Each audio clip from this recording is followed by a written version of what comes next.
Hello, this is Saskia, and today I'm addressing feminine hygiene products being used around the world, especially in Africa, Latin America, and the Caribbean. Common feminine hygiene practices include herbal remedies, antibiotics, commercial cleaners and soaps, and chemical compounds like bleach. These practices alter the vaginal environment and pH with negative reproductive and gynecological health outcomes.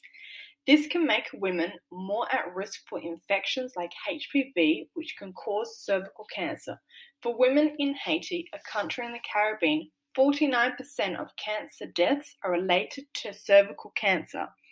The article I have chosen is the social-cultural context of gynecological health among Haitian immigrant women in Florida, applying ethnographical methods to a public health inquiry. This article focuses on the cultural practices and beliefs about gynecological health in Florida among Haitian immigrant women. The research is aimed at understanding the cultural beliefs and norms of feminine hygiene practices that increases a woman's chance of HPV and cervical cancer. Research started off with observing and getting involved in the local Haitian community in Florida and attending cultural events and gatherings. Questions were asked to 35 adult Haitian women with various social, economic, and education backgrounds about feminine hygiene and beliefs about women's health and cervical cancer.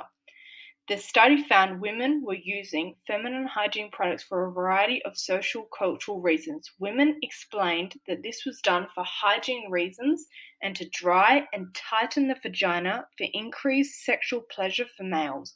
Social cultural norms constructed vaginal secretions as being dirty and believed feminine hygiene products were a good treatment for infections. Women had no knowledge of the relationships between feminine hygiene products and the increased risk of infection, including HPV and cervical cancer. In the future, community health and education should include information on culturally medicated feminine hygiene products.